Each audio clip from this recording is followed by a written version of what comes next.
Okay, so I'm here the next day after this was installed. So you can see I put in that shock too. This was probably the hardest thing I've done so far, and I've kind of done a lot. I would say I'd rather pull the motor than do this again. This is a lot more involved than it looks. It's not just like 10 bolts.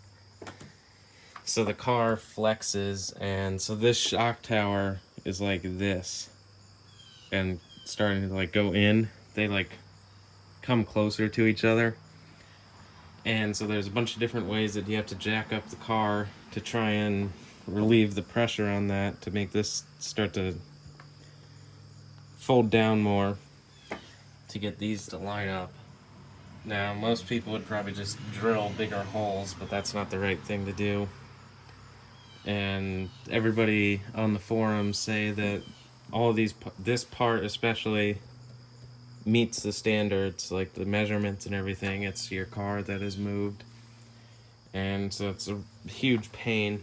I was off about ½ an inch, and so you have to jack up on that frame rail, the cross member, the rear, bunch of different ways trying to get these things to slide in.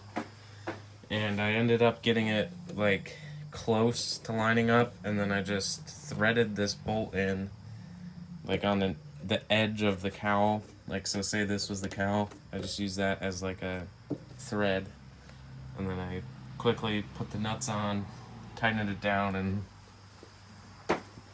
said it was done. So this was probably like a 6-hour job.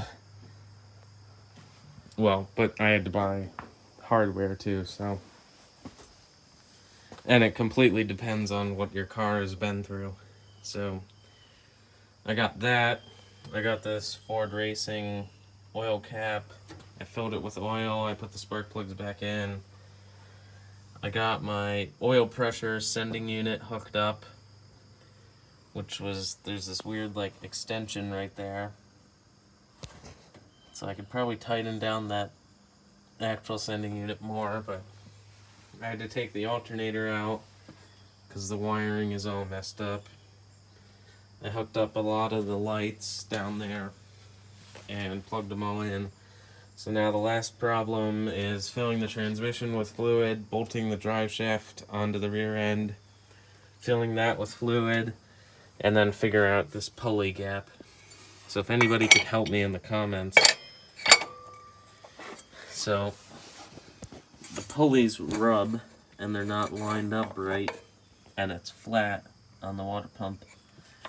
And it's always been like this. I haven't changed these pulleys. I ordered a new pulley thinking that it might have just been something wrong with the pulley. Like, why is it that far gapped? But it wasn't, so I have to return that. So if you could, I don't know, maybe help with that or something, that would be awesome. Then I got the water pressure, or water temperature sending unit in.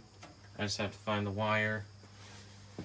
I got a throttle bracket, throttle spring bracket, and then the grommet that goes in the firewall to seal the gas pedal. I still have to pull it through, but it's there. So yeah, that's the thing that happened on the Mustang today, was this shock tower brace.